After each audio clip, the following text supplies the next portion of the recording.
Hello, everybody. My name is Tatiana Shelepko, and we have Olha Madilis from Cambridge University Press. She is in London now, and she says it's really hot there. Hello, Olha. Hello. It is very hot here. I would be wearing my bikini, but I think you might see me on camera. Yeah, that happens. We've seen situations like this on TV, I guess, with some politicians. But anyways, today we are not on TV. This is the beginning of Cambridge Teacher Development Summer webinars.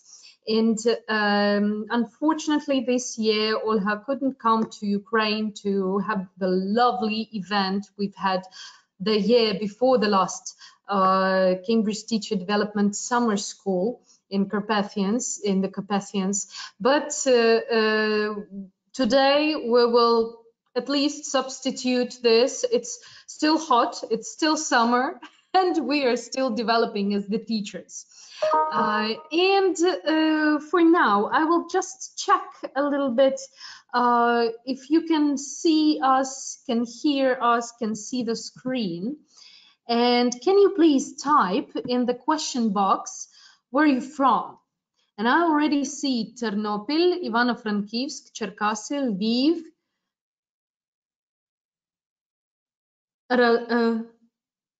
Okay, I couldn't read that. Odessa, Yuzhny, Lviv, Kiev, Chernivtsi, Chernihiv, Kharkiv, Rivne, Kryvyi Rih, Lubny, okay. Dnipro, Truskovets. Okay, I guess everybody from all over Ukraine is here. That's great. Thank you very much. And we will. I will tell you a few words before we go to Olha's presentation about what's new and what's happening at Cambridge University Press and the Linguist Company. So Cambridge University Press and the Linguist Company have been working together in Ukraine for 10 years now. And in these 10 years, we've done a lot, and I will just now tell you about what we've done for New Ukrainian School Project and primary school teachers. First of all, this is Cambridge University Press Educational Partner, and this is the program for schools, gymnasiums, lyceums, and private language schools. This program has been on for 4 years.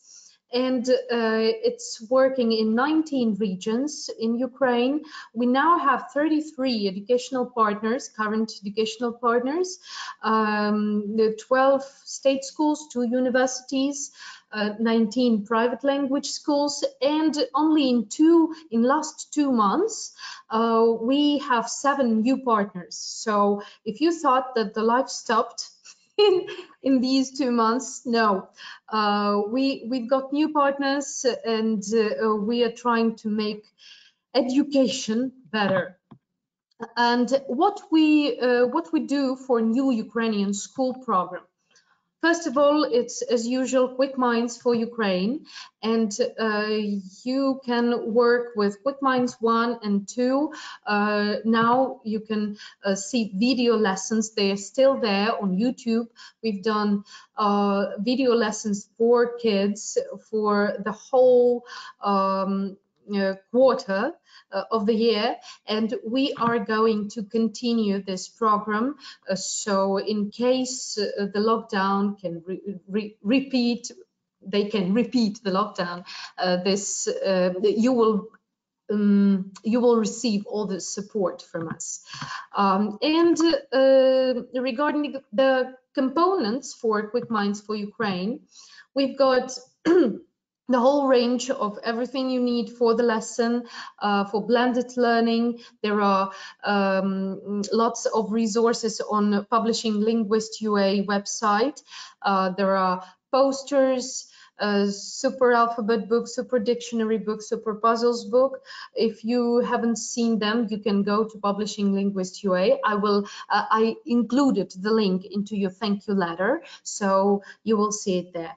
And also, we are now preparing the My Super Portfolio book and Super Reading book, the one you all wanted from us. You wanted more reading for the first and second grade, and we've made a super reading book for the second grade, because in the first grade you have the Super Alphabet book with words and the beginning of reading. So it will be available for the beginning of the new school year. What's new about Quick Minds 3 for Ukraine? We've changed the one of the sections at the end of the book. I will tell you about it later. I will show you the slide with it. And regarding the resources, everything is the same. There is a pupils book. If you voted for Quick Minds 3 for Ukraine in your school, you will be supplied by the government, and you will receive the teacher's book for free from the Linguist company. And if you want to make your learning and teaching process more complete and fulfilled, you can order activity book from your manager at the Linguist company. Also, there are teachers resource books, Super Dictionary book, Super Puzzles book, and all the audio is at the Publishing Linguist UA website. Also, here is the section from Quick Minds 3 for Ukraine, the reading section. This is what it looks like. There are 3 tasks. One for maybe critical or creative thinking, to develop life skills or communication. And the second task is for reading, and the third task is usually comprehension for reading. Also, this is what it looks like. And yeah, it will be available for the new school year. Globally, Cambridge is running this wonderful campaign supporting every teacher campaign. And at the World of Better Learning blog, you will find loads of materials and methodological articles, teaching tips and guides and free materials and resources for remote teaching and learning. So be sure to visit it. I also included the link into your thank you letter, which you will receive at the end of the webinar. What we've done during the lockdown process, we've made 40 video lessons for Quick Minds 1 and Quick Minds 2 for Ukraine, and they have over 20,000 views on YouTube, so check them out. You might need them in future or for preparation for your lessons. There are some nice ideas there. We've made 10 Cambridge Corners, or Facebook live sessions with questions teachers were sending to us, and we've been answering those questions live. So if you had a question, if you've sent a question to us and you didn't watch the live session, you can still watch it. It's all on our Facebook page, all available. We've done 22 webinars with over 18,000 participants in a year, and half of this number is during the lockdown.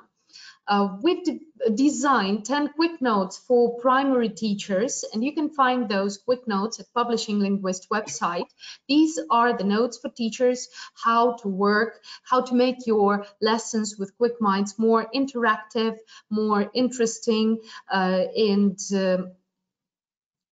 whatever you wish, you can find there. The last one is the choice board for reading, designed by Anne Robinson, who promised to make some materials for for reading in her blog and kindly shared this information. And also, I'm sure that Olha will be talking about her blog. I also included the link to this blog in your thank you letter, which you will receive after the webinar. Olha, I hope that you don't mind. Of course not. Yeah, I included Olha's blog. There are great activities, projects. The last one is projects. The latest posts are blog posts are for teenagers, but if you go scroll down, you will find wonderful activities for kids there. Also, we've got 8 articles for teachers at Linguist UA website, and some important information here. We updated the new Ukrainian school platform for teachers, and I think you all know about this platform. This is the project made for new Ukrainian school reform, together with the Ministry of Education and Science of Ukraine, British Council, Cambridge University Press, and Cambridge Assessment English. And for the information for Monday of this week is that 1,600 teachers received their 5-hour certificates at New Ukrainian School English.com.ua platform. If you haven't registered there, please do, because this is something you will need according to the Order 567 of the Ministry of Education and Science of Ukraine. So please check it out. I also included the link to your thank you letter. The new campaign from Cambridge, the Be Ready for Anything with Cambridge campaign, with additional support for teachers and those who use Cambridge University Press materials. For more information, you will need to contact me directly. Please, if you work with Cambridge University Press materials, your school does that, contact me and I will tell you more of what's available. What else we are doing for teachers? These are the guides, and Cambridge made the guides for all the course books, and we've created another guide for Quick Minds 3 for Ukraine, how to work online, how to provide remote learning with your students using Quick Minds 3 for Ukraine, and we are now in the process of translating it completely for Ukrainian teachers. So please check them out at Publishing Linguist UA website in Quick Notes section. Yeah, for more details, contact me. This is my email address, and you can also find it anywhere in Facebook or on the Linguist resources. Another thing I want to tell you about is the Linguist Training Center program teaching kids. These are 5 modules on teaching kids, and this is the program for teacher development in Ukraine, which is official, and you can to find out more, you can contact Svetlana Drobotenko, the academic director of the Linguist Training Center. You can also follow the training center pages on Facebook, Instagram. They have their channel on YouTube, or you can also check the website or email our director directly. What about certificates? The question for the answer for those who are going to have this question, I'd say. So you will receive your certificates automatically, because the platform generates them automatically, and they will be included into your thank you letter. You will receive them within a few days after the webinar. So please be sure to check your mailbox, and not only the incoming letters, but also the junk mailbox, because it might go there. Please do check them before you text me or email to Linguist or anywhere. Be sure that you received them because this is the automatic process. And also we included all the useful links I was talking about into your thank you letter, and there will be the recording of this webinar. Enjoy the webinar with Olha Madilis, the teacher, the teacher, I would say, teacher trainer, the author of Cambridge University Press materials, and my good friend, my one of my best teachers, masters, and just a wonderful, wonderful, beautiful lady with great ideas. So Olha, I will now share your screen. Thank you. Thank you. Please accept the invitation. I will. I'm hoping. Okay, great. We can see your screen. Right, I just can't move the slides at the moment, so let me. No. Just hold on a second, everybody. It's just a small technical hitch here. Yeah, that's fine. That happens. No, I can't move my slides, Tanyushka. That's a problem before, and I don't know why it's not working. Oh no. This happens sometimes when you click on the control panel, and then nothing is happening at the moment. Hold on. Oh, here we go. Ah, yes. Hallelujah. Okay. Wait, W technology. I can't see. We can't see the screen now. You can see the screen. Oh no. Why? Can you see the screen? No, not really. Not really. Or I mean, not really. No, I can't see the screen. Can you see the screen now? Yes. Yeah, the thing is, I can't move the slides. Okay. Oh, yeah, I can move them. Yeah. Okay. Is that okay? Can you see them? Yes, I can see them moving. I'm laughing, everybody, because we have spent 3 months having to deal with the technical issues of teaching online. And I just wanted to start off by saying a huge congratulations to every single teacher who's had to work under these conditions. We have shown that we can be incredibly flexible, and also that there's no need to panic, that things will work out in the end, hopefully. And just before I start this, I really want to say a little word here about the collaboration that Cambridge University Press in Ukraine and Linguist have with the Ministry of Education. Everybody globally in Cambridge University Press and in many other areas is talking about the new Ukrainian school and how much of this is being supported by Tanya and her team.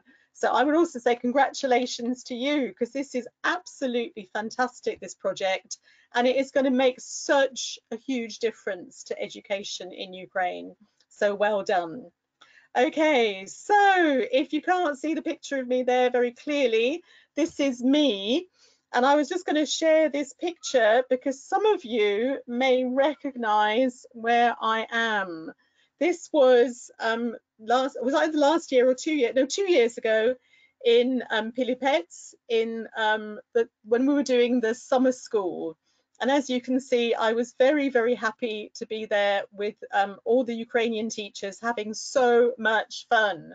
And unfortunately, I can't be there now, but I'm there in spirit, and I'm here with you through the amazing technology.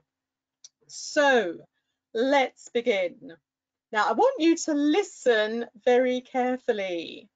Can you hear the sound of teachers crying. Can you hear it? Are you listening?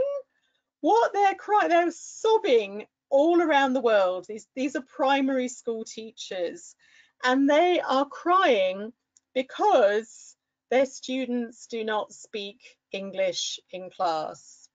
And for many teachers, the quality of a lesson really is about how much you can get students to communicate and use English in class. So this is really what I'm going to be talking about now for the next 30-40 minutes. I hope to leave enough time at the end for questions, by the way.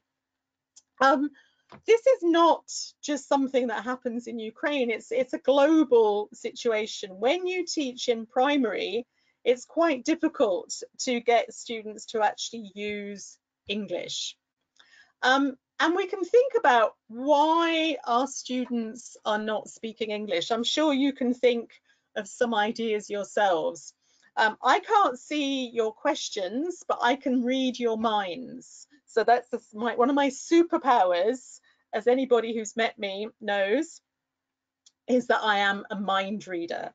So this is what you're saying. You're saying that, number one, perhaps they don't have many opportunities for speaking English in class, because as we know, we don't have very much time, do we, when we're teaching? We don't have so many lessons, and there's so much to do. And Tanya was telling you about all these amazing resources you have to support the course book.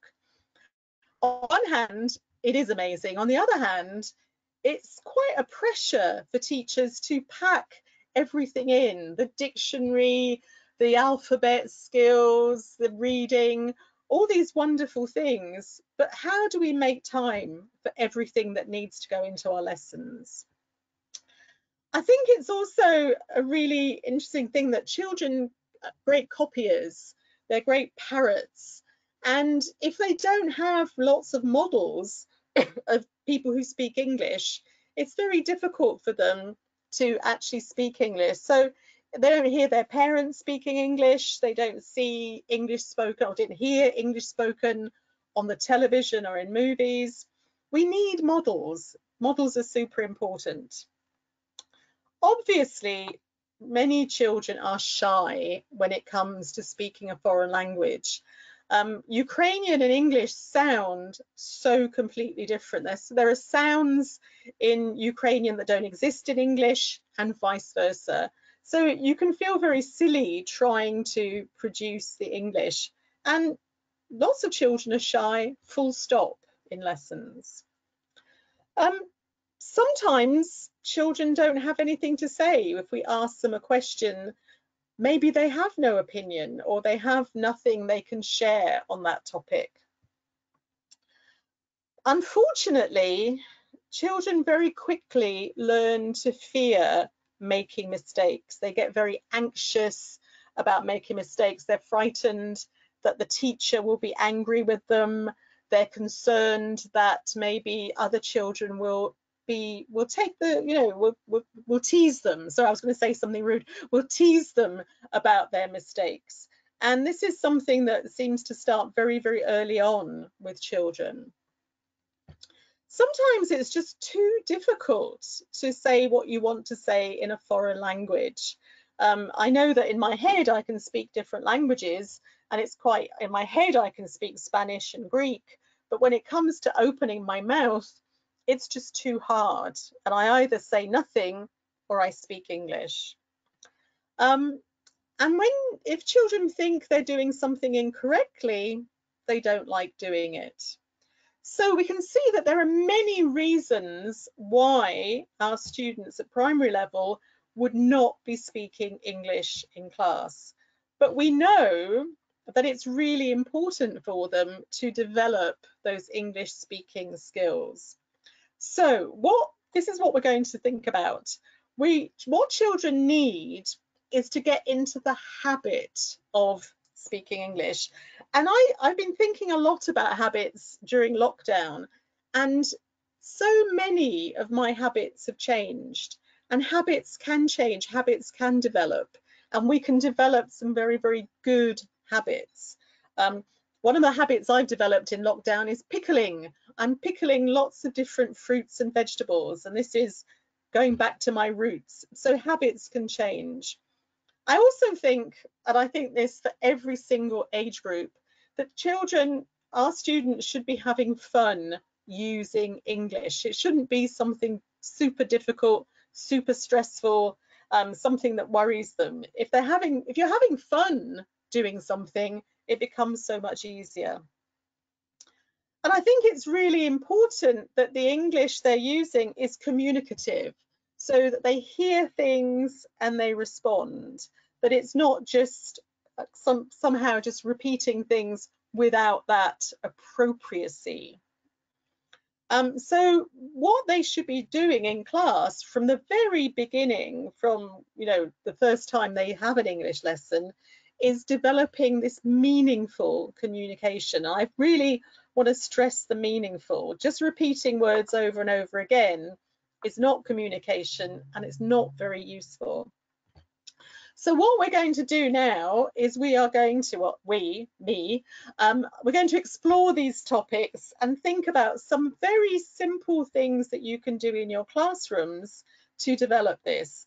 And this could be if you're just starting primary, if you're in the middle of primary, but even if you're at secondary level or teaching adults, some of these approaches, some of these strategies, I hope will be useful for you. This is us beautiful teachers. Unfortunately, we've all put on weight during lockdown, so hence the rather large bottom there. Something that many teachers say to me is that when they're teaching very low levels, particularly at primary, they give all their instructions in mother tongue, and their excuse is the children just don't understand. Now, I think that's fair enough. That's a reasonable argument, but children are really, really clever, and understanding is something that they have. It's a natural thing to do, that they will understand if you get the meaning across through gestures, like pointing to the book, open the book, and very quickly they get used to this. And I spoke earlier about models. If the teacher is speaking Ukrainian or Russian to the children, why should they speak English back to the teacher? I love this cartoon, and I think it's very much a truth that children do copy what they see, what they experience, and this is just lovely that the mother is reading the book, so her little boy is reading the book. If we don't show that we can speak English, our students will not want to speak English. When I start teaching very young children, 4 years on, I taught 4-year-olds in Greece. I wanted to create a situation where for them English was somehow okay, that there was a real reason to do this. And I love magic, and I think there's a lot of magic that we can recreate in our lives in the classroom. So one thing I introduced was this idea of a magic door. So when children come into their classroom, the door between the corridor and the classroom, I said, was magic. As we step into the classroom, we step into England. Or you could say New York, you could say Sydney, but an English-speaking country. So that we are moving into this amazing place where the magic language is English. And we don't say hello in Ukrainian, we say hello, good morning in English. And it becomes part of a game. And I think we've really got to try and understand child psychology. Children understand games. When they play games, they have weird rules, that things they do they would never do otherwise, but this is okay to do in that game. So make it a game, have a magic door. The magic carpet is, I'm afraid it doesn't fly, my magic carpet, But one thing that I brought into my 4-year-olds and 5-year-olds and to the older primary was a huge bed sheet. I bought it in the market, a colourful big piece of fabric, and I put it on the floor, and we would all sit on this magic carpet. And the magic carpet could take us to very special places, and we would be flying away from our normal situation, and we'd be reading stories and singing songs and traveling around the world using our English. Another idea I've used quite a lot, and I've even used this with teenagers and adults, is the idea of magic hats. And when we're wearing our magic hat in the classroom, you can make them from paper, or with older students, they could be symbolic, they're not real hats. But when we put on our hat, this is when we start to speak English. And I think you've really got to be playful with these ideas. And finally, from this batch of ideas, one of the things that I made my students do at the beginning of their English language learning journey was they wrote and created little passports. So they would write their name in it, they would draw a picture of their face, and as they enter the classroom, they would show me their passport, and I would welcome them into this magical country where English is spoken. So you don't have to do all of these, but consider how you can make that classroom a slightly different space where English is the right thing to be doing, speaking English. There are lots of routines that teachers do in the classroom that very often end up being in mother tongue. But they take time, and this is time where we could be taking the opportunity to use some English. And I learned these ideas actually from a primary school teacher I worked with many years ago in Hong Kong. And she actually could sing. I can't sing very well, but I got some of the ideas from her. So here are some ways that you can take the register. So the first one is what you would sing. This is where I'm warning you, it's not very good. So as a teacher, you would say, for example, the name of the child. So, Taras Bulba, are you here? Are you here? And if the child is in the classroom, he would sing, yes, I am, miss, yes, I am, miss, yes, I am. And if the child is absent, the other children would sing, no, he's not, miss, no, he's not, miss, no, he's not, for example. Other ways you could do it is just to revise some vocabulary. So I would sing, Tanya, Tanya, tell me a color. And Tanya would say, I say red, I say red. So she's responding to me. I know she's there, but she's also revising a color. And finally, it could be something like, Dana, Dana, can you swim? Yes, I can, miss. Yes, I can. So apologies for the lack of music, but you get the idea that you can create some really nice routines where children find it really natural to use English, and you're not wasting time on this kind of activity.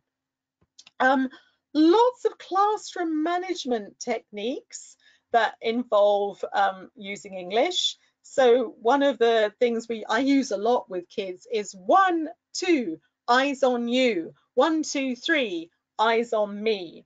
So it's actually very meaningful. So 1, 2, the children are working together, the focus is on them. 1, 2, 3, eyes on me. Children have to pay attention to me. And this becomes a nice routine. And it's also much nicer than shouting, be quiet. I don't like that. Here's another one for getting children organised if you want them to do some colouring. Everyone, listen to me. You need colours, 1, 2, 3.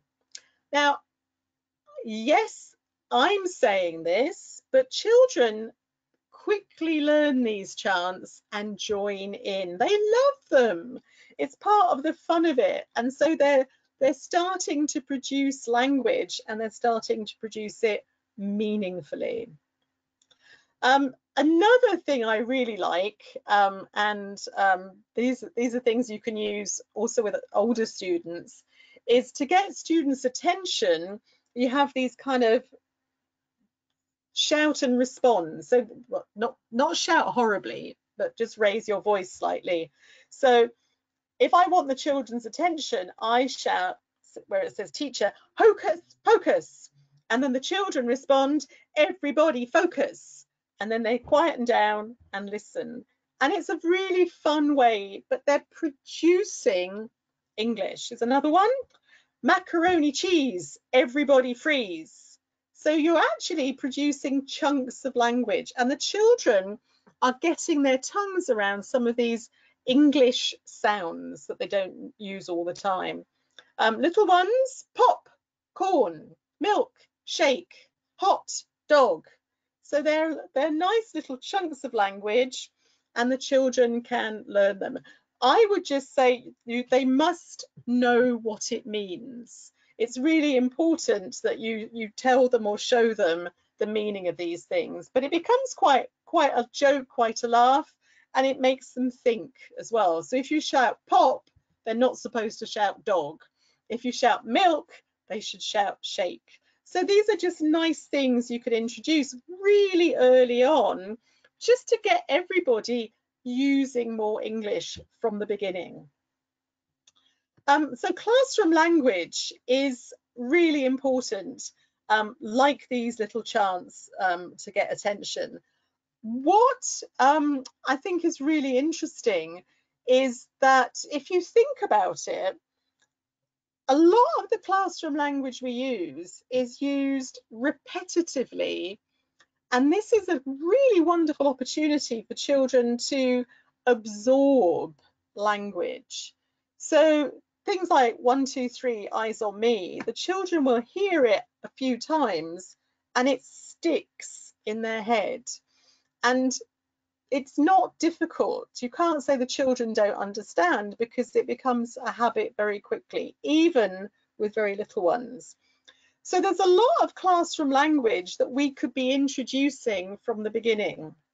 So, for example, when children are playing a game and they have to take turns, let's teach them, whose turn is it?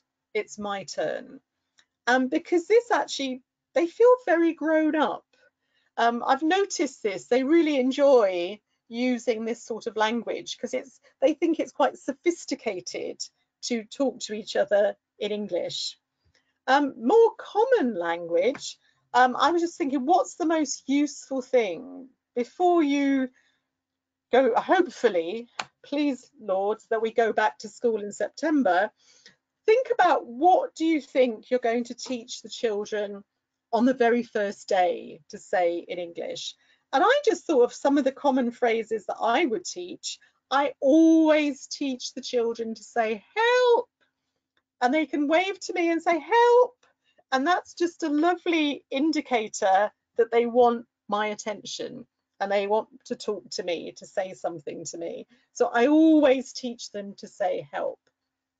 Here's a few others as well, because they might want to say, I don't have a pen, I don't have paper. So I don't have.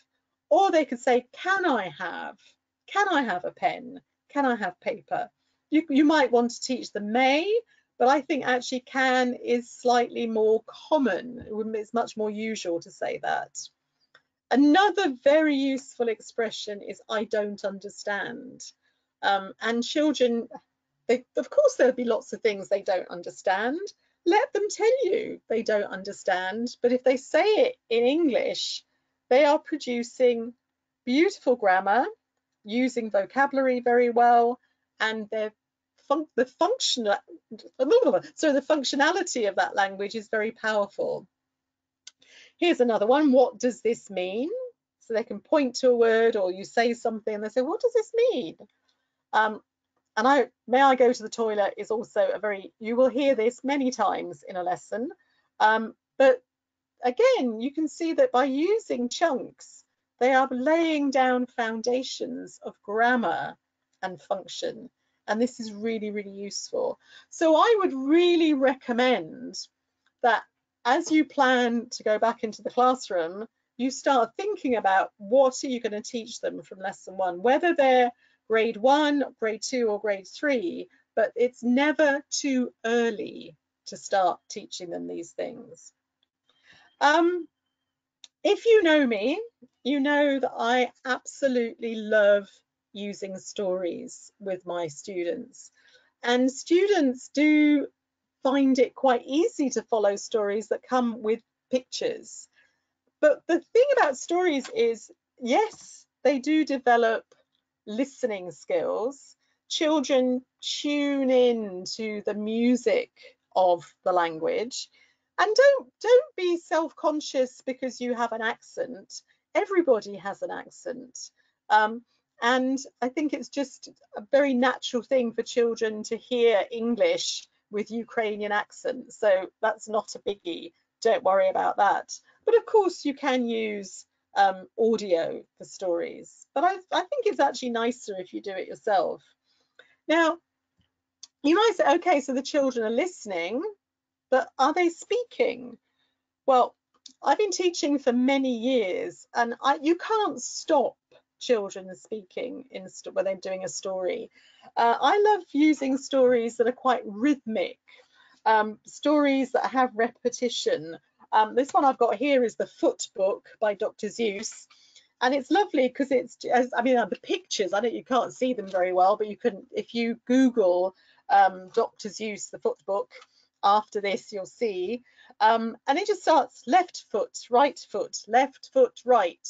So the children hear that, and do you know what they do? They repeat it. They love repeating things.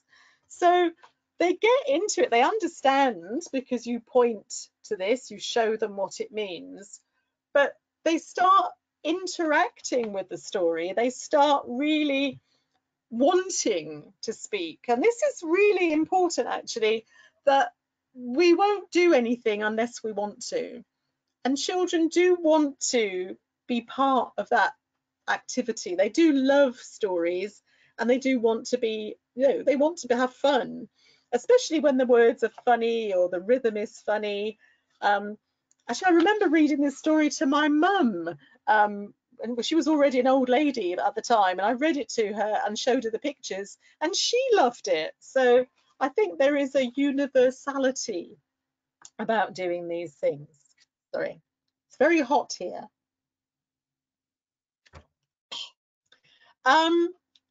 Obviously, chants and songs are a fabulous way to get children producing language.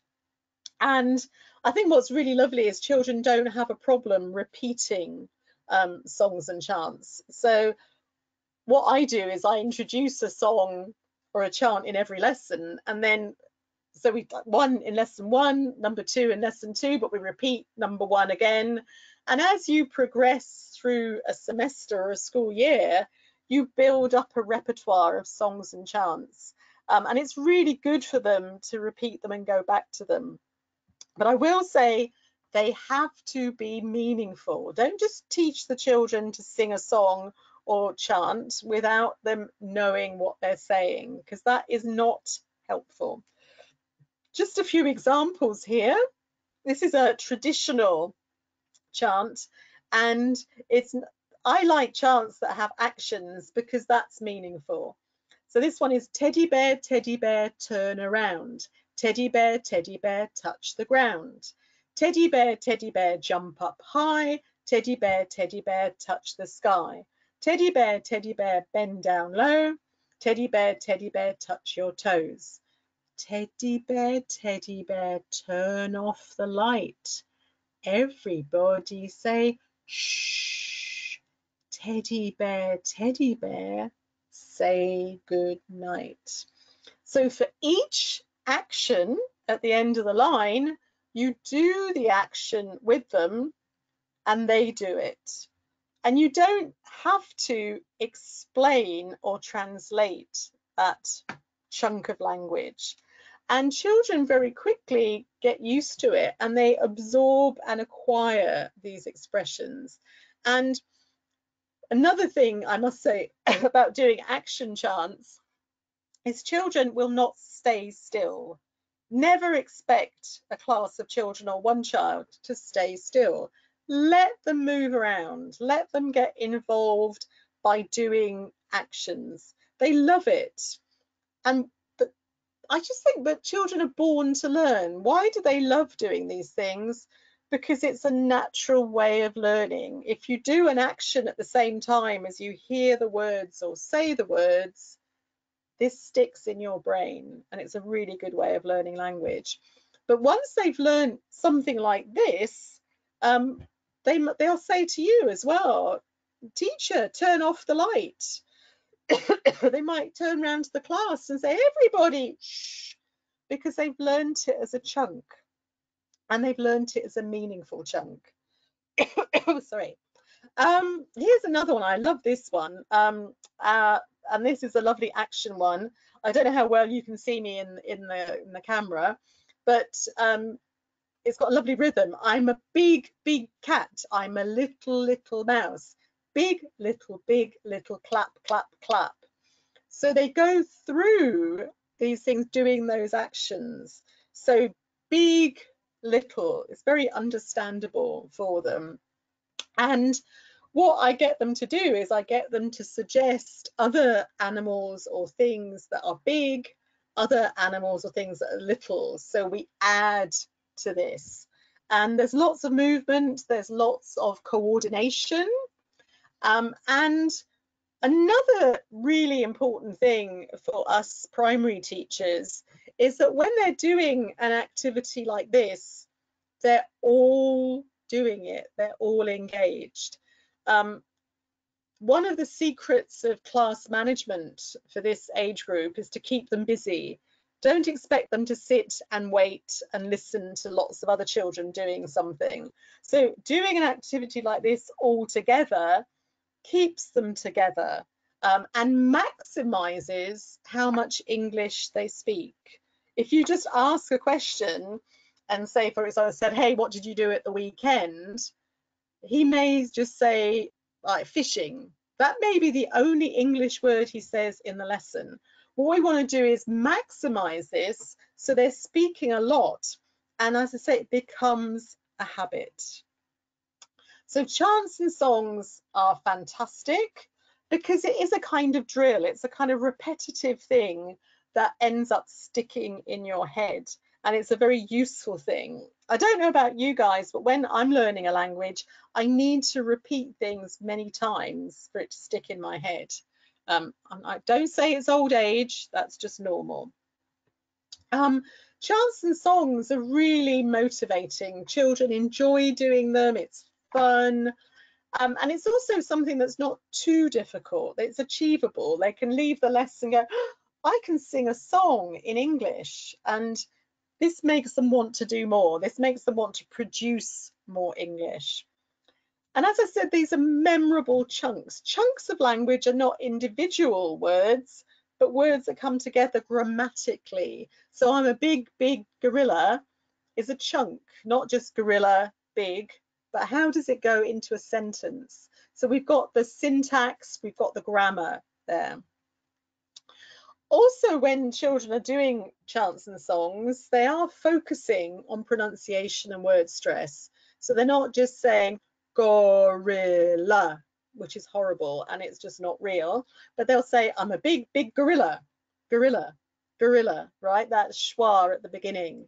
And not every word in a sentence is stressed. So I'm a big, big gorilla. I'm a is not stressed. So this is a really good way to get them producing natural sounding language very early on. And as I say, they're practicing vocabulary. They're thinking about the meaning of words. And that I think is super important. So even something like head, shoulders, knees and toes, they should be actually pointing at the right part of their body. Head, shoulders. I've seen teachers even going head, shoulders. No, no, no, no. And confidence is really important. If you don't speak English at all in the lesson, you're never going to develop confidence. This is speaking, this is producing English. So the more the children do it, the more confident they will be.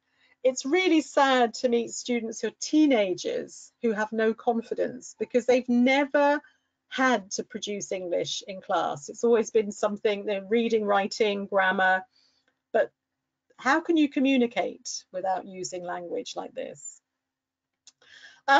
Lots of activities where we start with the little ones is controlled.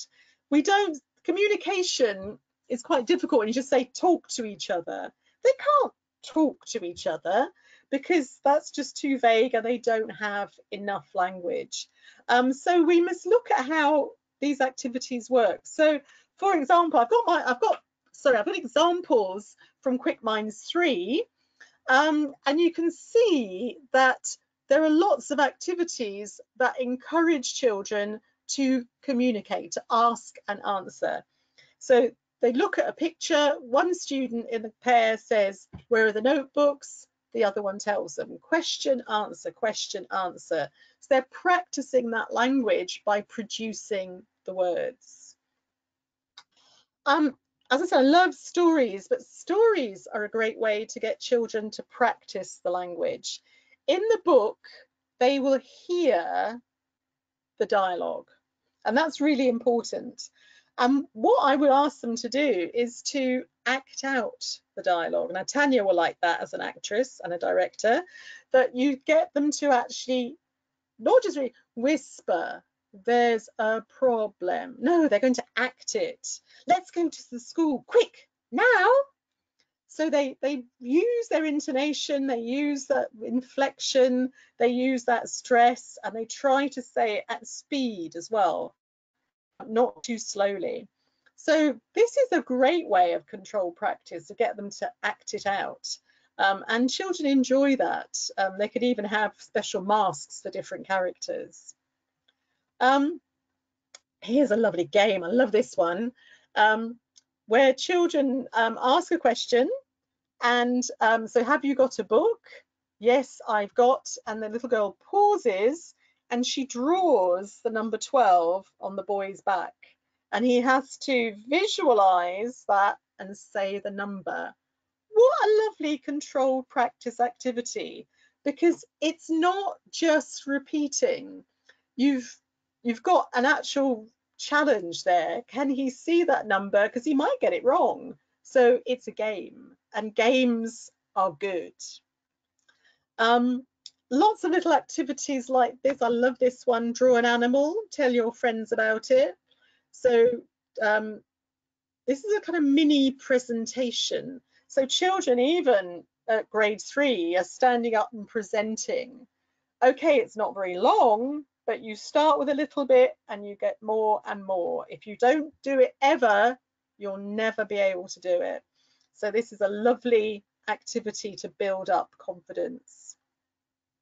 So with this controlled practice, you're practicing the target language, and by that I mean the grammar, the vocabulary, but it's non-threatening. It's not the teacher calling out one child to say something, which is scary.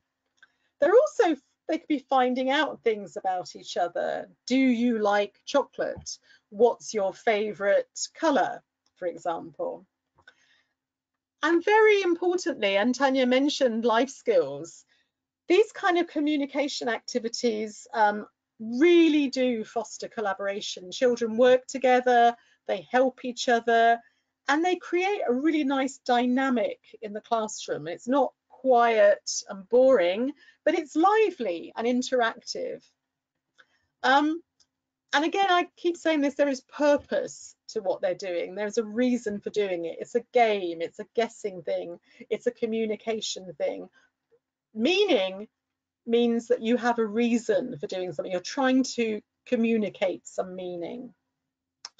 And as I said before, you're trying to make sure as many students are participating and speaking and listening as possible, not just one at a time. So there's lots of noise in the classroom, but it's good noise. Other ways of getting kids speaking, I love making little puppets. I don't know whether you can see her on camera, getting children to make things. I've got some wooden spoons and children can make puppets. And The puppets speaking English makes sense. In the children's heads, of course, the puppets are speaking English because it's a game. And you can even get children creating all sorts of different kind of costumes, and these are my private bunny ears. I won't tell you what I usually use them for, but they can pretend to be other people. And when you're pretending, you have a reason to speak English. Maybe me, Olya, I speak Ukrainian, that's me. But if I'm going to be Mrs. Huff and Puff, she speaks English. There's a reason to speak. Another lovely activity which you can do with kids, primary and secondary, is tongue twisters.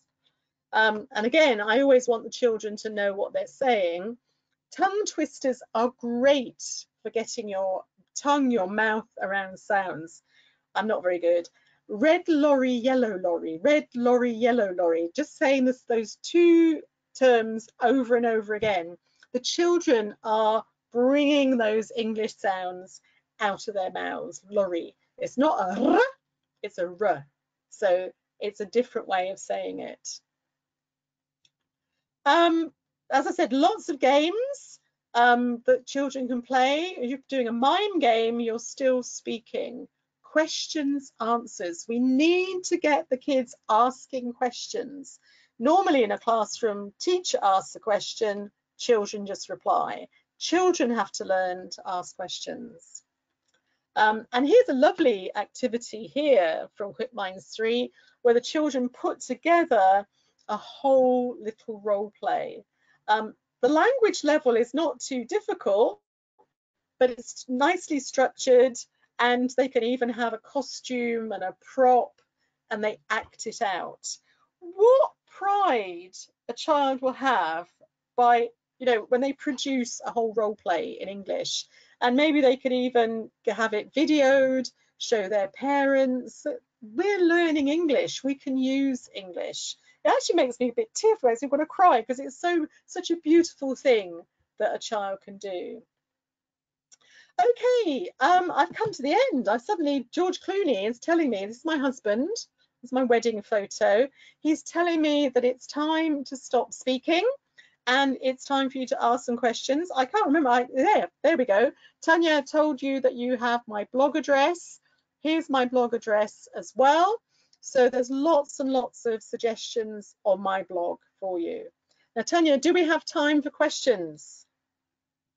Yes, we still have 5 minutes. I'll be back here. Hey. And okay. Yeah, during the webinar, there was one of the questions. Do you have, Olha, do you have any stories where you have of around 30 kids in the classroom? Because teachers in Ukraine, what is happening, usually have around 25, 28 students, kids. Yeah. In one room, and maybe you can share your experience. Yeah, I mean, obviously the book that I was showing here I just showed this because it's easy to see on camera. It's very small, and I know from experience that if you have a book like this, the children just get closer and closer, and in the end they're all over you, they're climbing over you because they want to see it. One thing that you could do is to get big books. Another thing you could do is if you have, I don't know how many Ukrainian schools have projectors, and you can scan the pictures of the book onto a PowerPoint presentation and use a PowerPoint presentation, or you can use puppets to tell the story. You have to be quite imaginative. You can also just get big pieces of paper to write the story on and then use puppets. I've got lots of toys. You can go to the market and buy some very cheap toys for animals and use those. But you're absolutely right. If you have 30 children in a class and a small book, it's very difficult. So you have to try and think of different ways of doing it. If you have the technology, it's quite straightforward. If you don't have the technology, you need to be a little bit creative. But I hope that helps. Anything That's true. That's true. Well, I can say that it's very often teachers say it's impossible to work with such amount of of kids, but you know, it's all that's the matter of classroom management, anyways. Well, And absolutely. Can I just say, I train teachers who teach 100 children in a classroom with very few resources in developing countries. I think if you believe it's impossible, it's impossible. If you look out and you try and be creative and think of different ways of doing it, very often you can find a solution, and you can find just a different, maybe slightly crazy way of doing it. Maybe it doesn't look very professional, but it works because children want it to work. But if you say, I can't do it, I can't do it, you'll never do anything. If I said I can never marry George Clooney, I wouldn't be married to him. So you have to believe in yourself, and you have to believe in the students as well. yeah, there is a question. Are you really married to George Clooney? Yes. How could somebody ask me that question? Of course I am. He has a kind of a screen wife, somebody who pretends to be his wife so that I'm not bothered because I'm very busy. But of course I am married to George Clooney. Oh. Sorry, girls. That's my fate in life. Yeah, well, What you can I might do? now. Now, some of the teachers know it already. I'm sure them don't believe me, but I don't care. Okay, there was a question to remind the title of the book you were showing. Oh, right. This is called The Foot Book by Dr. Seuss. And this is just one example of many, many children's books. And these are not specially written, but they're written for English-speaking children. But they have repetition. And I think it's really good to find books that have repetition because children really like that. And it's much easier for them to remember these things. So this is The Foot Book by Dr. Seuss. Nice, thank you. And there was a question, I guess, for me. Whether you can see the recording of the webinar. Yes, you will see the recording of the webinar. It will be included into your thank you letter, which you will receive together with your certificate and links to all the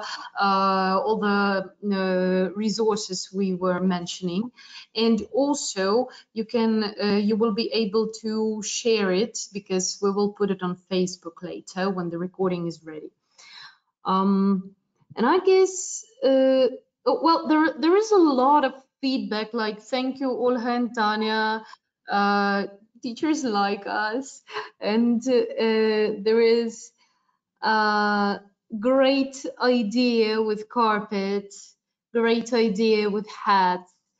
Love the ideas. Well, I Thank think you. the important thing I'm just going to say is they're not difficult things to do. These are simple things to just introduce, and that's what I like about these kind of ideas. I'm not a great one.